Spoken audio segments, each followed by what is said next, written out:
What's up guys, Ivan Carranza here, and today we're taking a look at the Jad Capo preamp. Now before we continue, let me tell you that I bought this pedal with my own money. I paid full price. I didn't reach out to Jad for anything. They don't even know that I'm doing this video. The only reason why I'm doing it is because I want to share with you what I found so far about the pedal. And the reason why I bought it is because of the hype around it. I have a couple of personal close friends that own the pedal and are really happy using it. And of course, in the internet, there's a lot of people raving about it. I don't really need it. I just bought it to test it and see if I could use it in my setup eventually, but I wasn't looking for a new preamp. So for this video, what I've done is that when the pedal arrived, I took it on the road.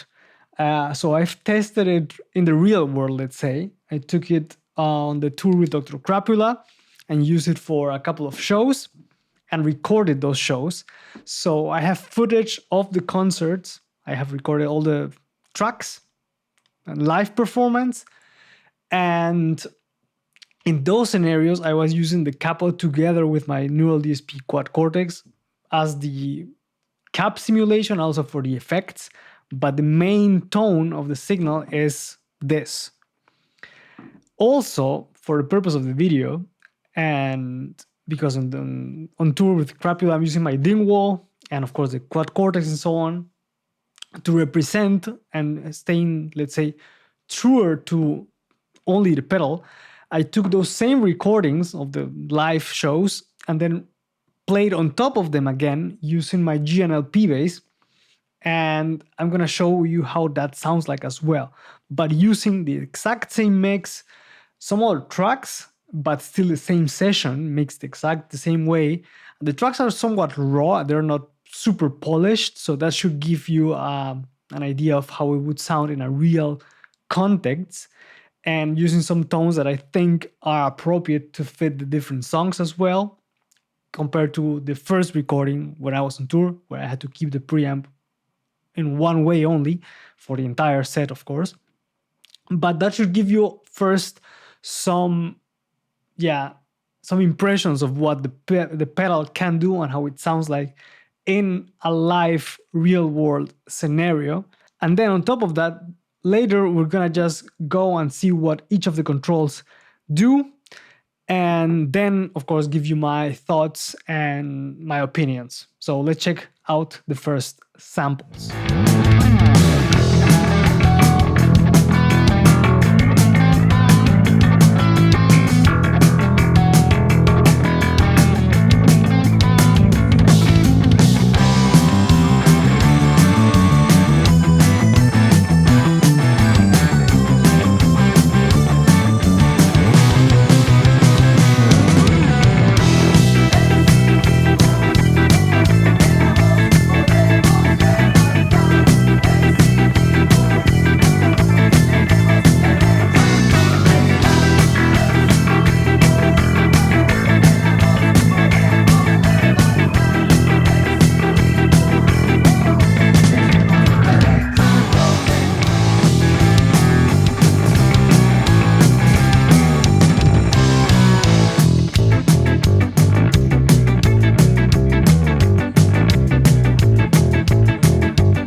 Okay guys, so here I have the Capo to my right, and I'm gonna be using my G&L bass to demonstrate how the controls work.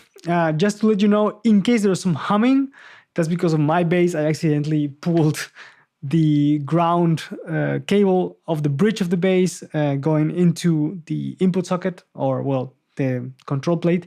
So right now it's unsoldered, so I need to get that sorted. The preamp itself is super quiet even when boosting extremely high treble frequencies, just to let you know. But yeah, here's a preamp. Let's go from top to bottom, and here's how it sounds like completely off, so clean.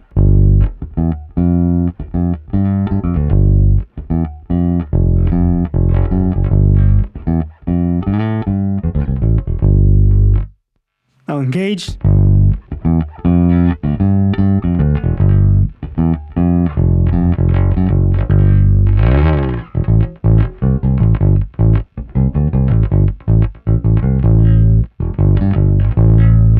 So it's very mid forward, and of course there's a little bit of distortion or a little bit of a breakup in the drive right now, but in general it's a very mid forward pedal, I would say, which is good because that helps you being present in the mix, but there's something to keep in mind.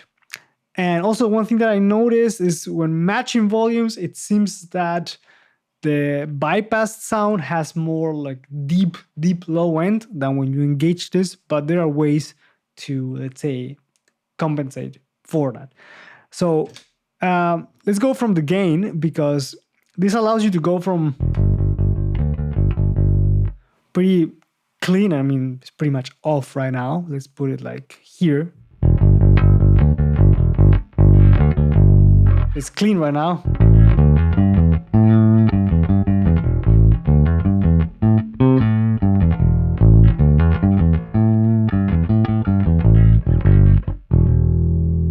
And if I boost it a bit more to 12, you hear on the lower notes, I'm getting some breakup there, which I usually always have in my sound to glue the bass with the rest of the instruments. But you can even crank it more.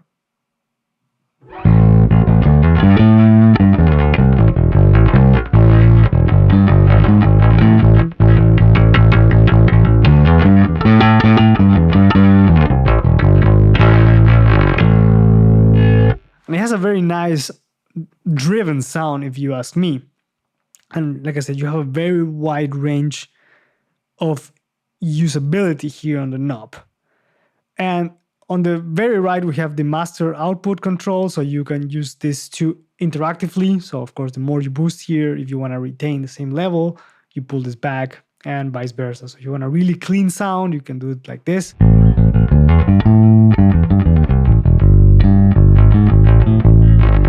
And a more distorted sound, you would pull back like that.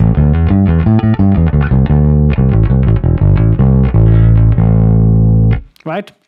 I generally tend to keep it at, like, with this bass at least, like 12-ish more or less, like you saw in the beginning on the tracks that I played, and use the master level control just to balance the overall volume going out. Then we have in the middle what's really interesting, which is the saturation circuitry selector. We have 3 options here, and then of course everything in between. We have the F circuit, which is really dark and bassy.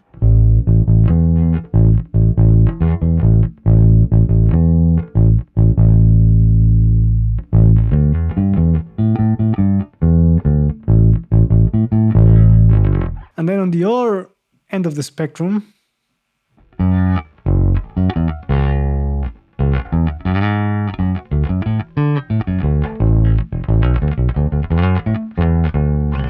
very, mid-forward, thin a little bit, you lose some bass.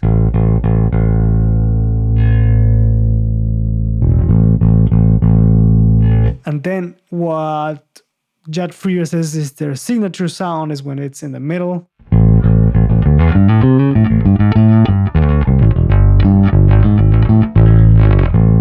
Which does sound pretty good because you're combining the mid forwardness with the deepness.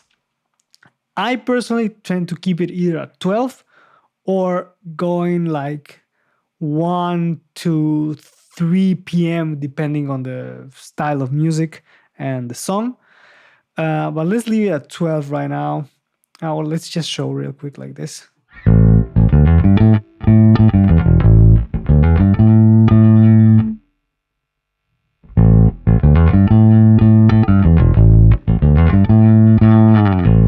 And of course, this is also going to be interactive with the rest of the EQ section, because you can make it thinner by going more to this side, but then compensate by boosting bass.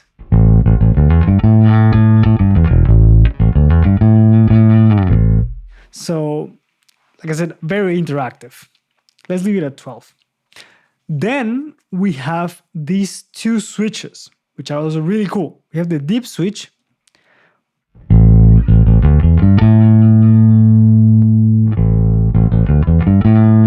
which gives you like a really low, deep, like the name says, boost without being boomy.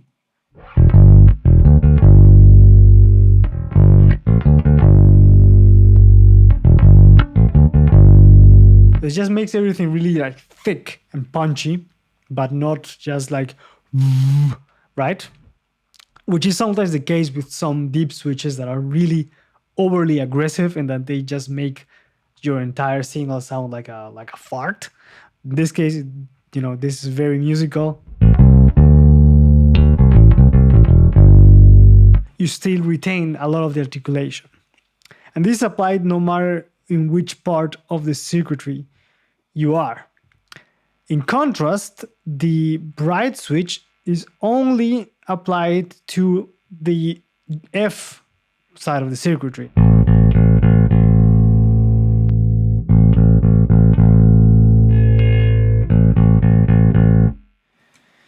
And then if I do it here, nothing changes. This is made to make the darker side of the circuit a bit brighter, which makes sense.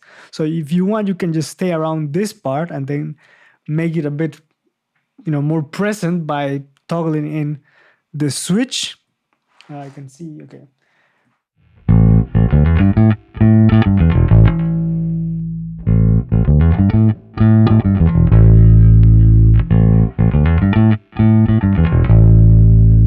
Which is a pretty considerable boost.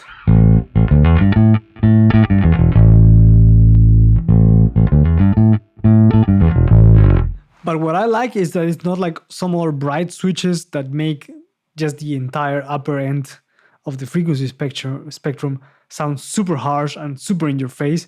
This is, like I said, very musical. So it is usable. You can just dial in your sound using this, or always leaving it on and then moving around this part of the circuitry, and not worry that you're gonna chop some heads off or you're gonna make people's ear bleed, which is something I appreciate. And of course you can also turn both on.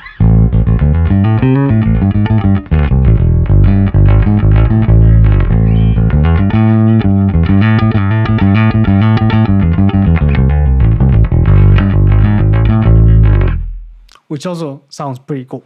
Now let's move on to the EQ section. And again, it's very musical. Even if I crank the bass all the way,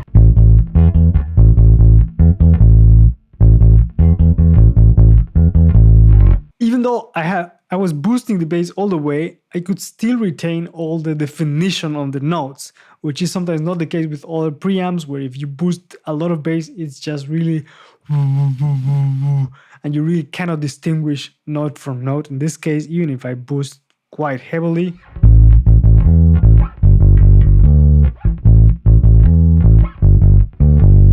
it's very clear and precise, but super full, of course. And you can also, of course, cut. But that is sort of like going more into this side of the circuitry as well. So like I mentioned, very interactive. One of my favorite controls is the mid selector and the boost and cut, because you can go from 100 Hertz up to 10 kilohertz, which makes this sort of also be usable as a second bass control or as a second treble control. And you can do sort of like the Pultec style of EQ, that you're boosting the same frequency that you're cutting, and it generates a different effect. But let's hear first how, the entire sweep sounds like. I'm gonna boost quite a bit of the mid, and we're gonna then sweep the control.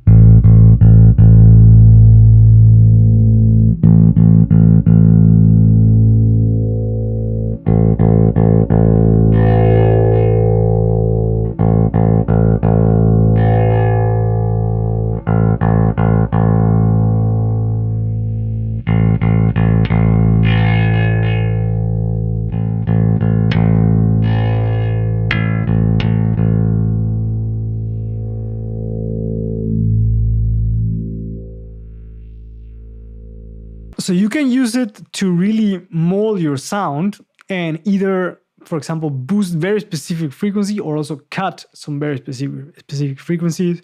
Can be useful for dialing slap sounds, or like I said, to do the Pultec style of EQ, boost on cut. So if I cut some bass, for example, and I'm doing a pretty aggressive cut, I'm gonna put it at 100 Hertz. I'm gonna boost that.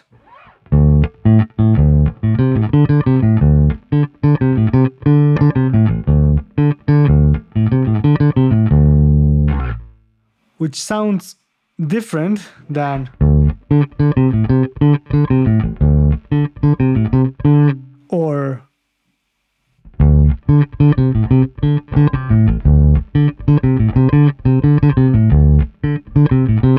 so it's a very interesting way to do it. It's sort of like high passing and then boosting bass. And you can do the same thing with the treble.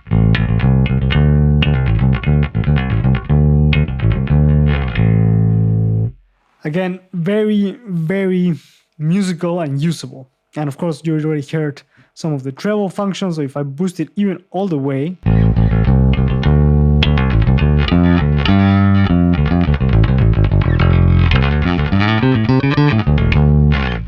or even with a pick,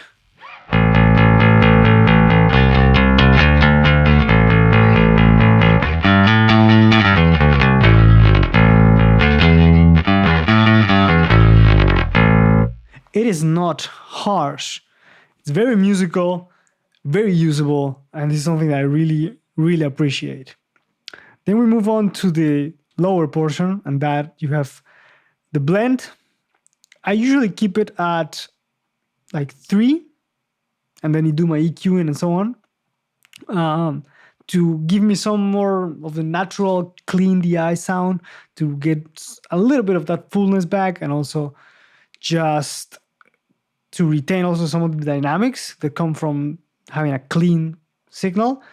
But experimenting with this is very, very useful, especially also putting it at like 50% and then really doing an aggressive gain boost.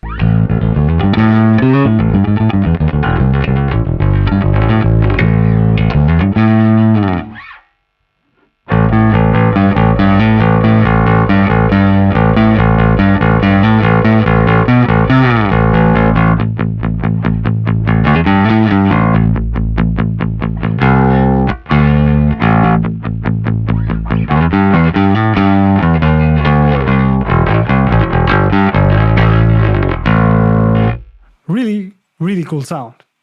So you can also experiment with the blend control. Like I said, I mostly leave it at like 3, or also just put it all the way on full.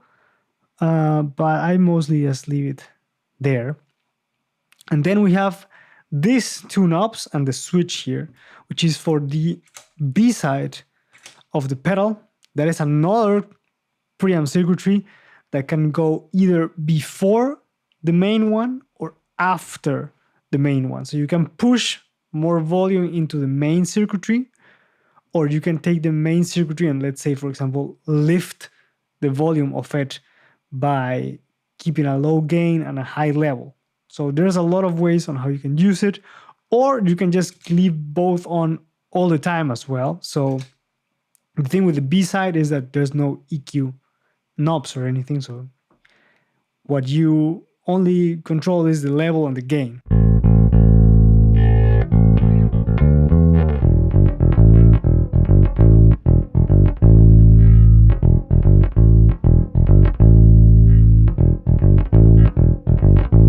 And then if I just use the A and then use the B going into it, which is with the switch up,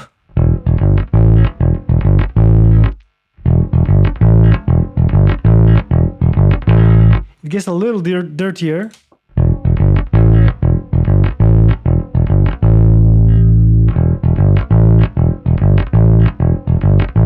And also the character changes a little bit. If I do it the other way around, A going into B,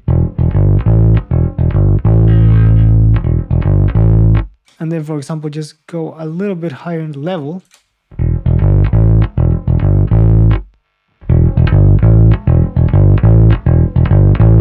I'm just taking that sound and making it a little louder, which is useful, let's say, if you have a solo or if you want to accentuate certain parts of a song, maybe the ending of a song or a chorus, for example.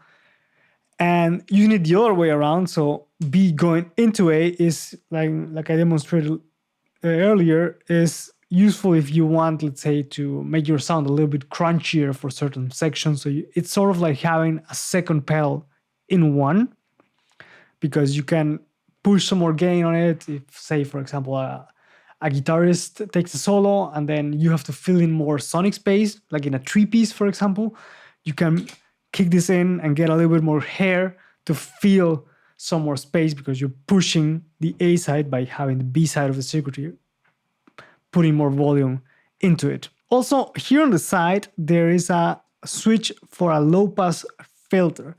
It's relatively minor, but it does tame some of the harshness and mid-forwardness of the pedal. So this is with it off, and I'm gonna use a pick to demonstrate better. And if I engage it,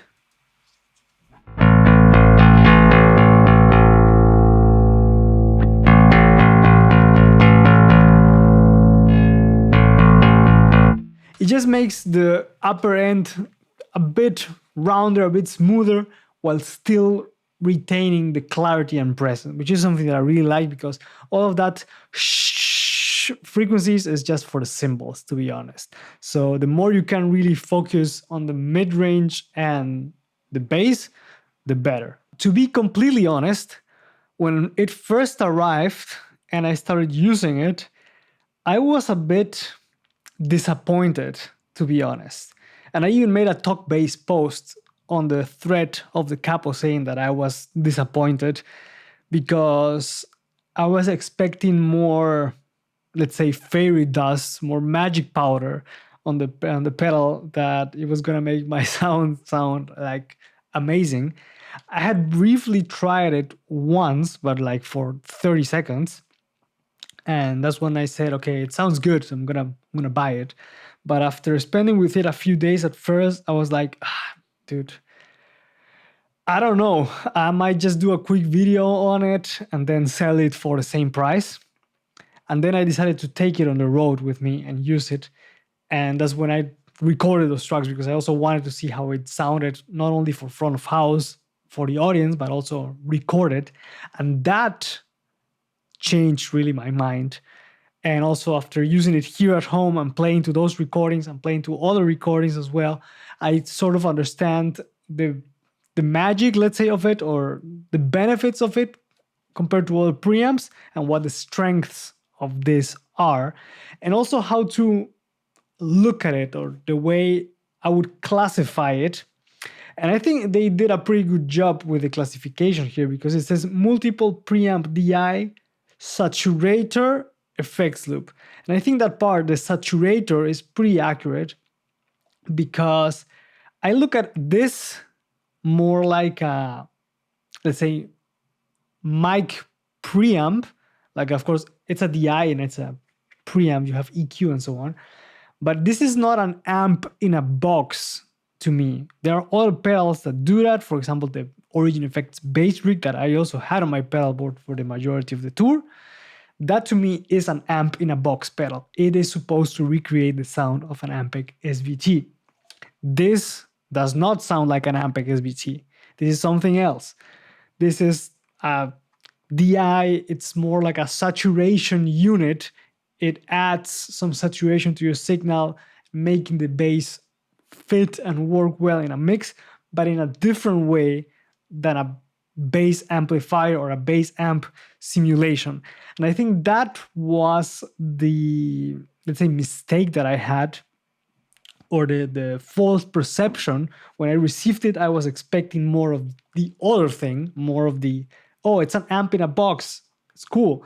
But no, it's more like a saturation unit, which is why I think it really puts the mids so forward.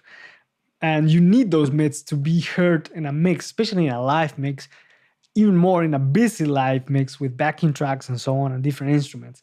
So that was, I think, my initial frustration, that I thought, okay, it's very MIDI, it's sort of aggressive, even though of course you can use the saturation selector to go more to the basser side.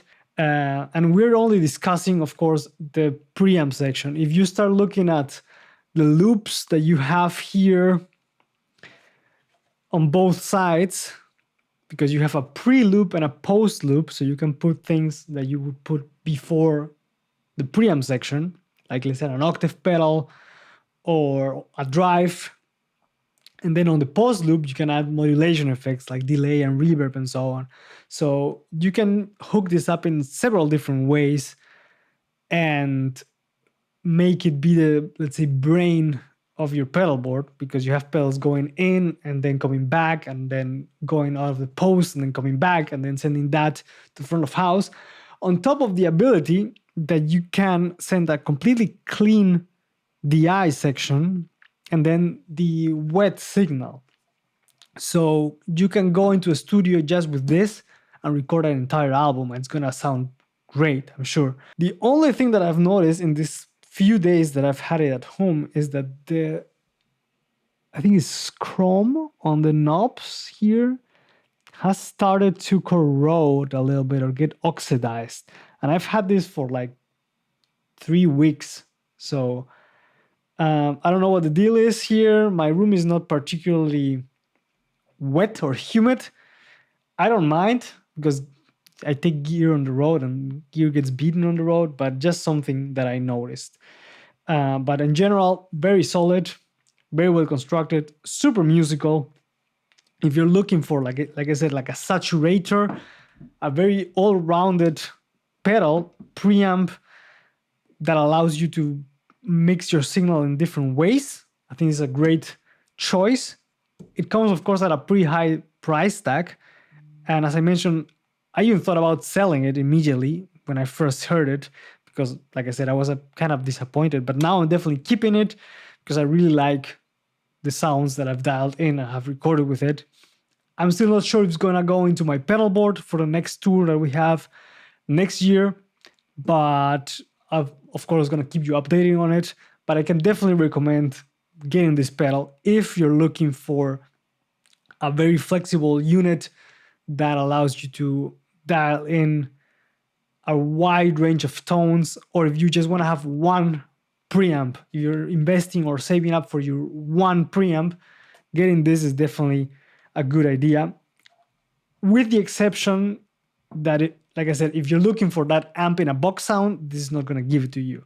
I still think that the drive character of the bass rig by Origin is cooler, because I really like how SVTs sound distorted, and I think that does it and nails the sound very well, especially because they have a reactive load in the pedal, so it really reacts as if you were playing through an amp and a cabinet. This is much more quick, much more direct, so it's a different thing. Like I said again, and let me repeat this because this made me also almost sell it or put it up for sale. I look at it as more of like a mic preamp saturator, and then of course you have all the looping things and then the clean DI and so on, then okay, this is an amp in a box. Again, still really, really cool sounds, and I'm keeping it. I like it. I'm going to use it to track and to record. And I have a Noble DI here next to me as well, but I'm going to still use this. But probably the perception of how you're looking at the pedal is going to affect where you need, want, or if you're going to be disappointed or not once you buy it or once you try it at some point or in some place. So those are my thoughts. Let me know what you think in the comments. Also, let me know if you would like me to compare the Capo against some of my other preamps like the Noble, or compare it against the Origin bass rig. Let me know down in the comments. And also, of course, don't forget to subscribe and hit the notification bell to stay up to date with the content that's coming to the channel. As always, thank you guys for watching.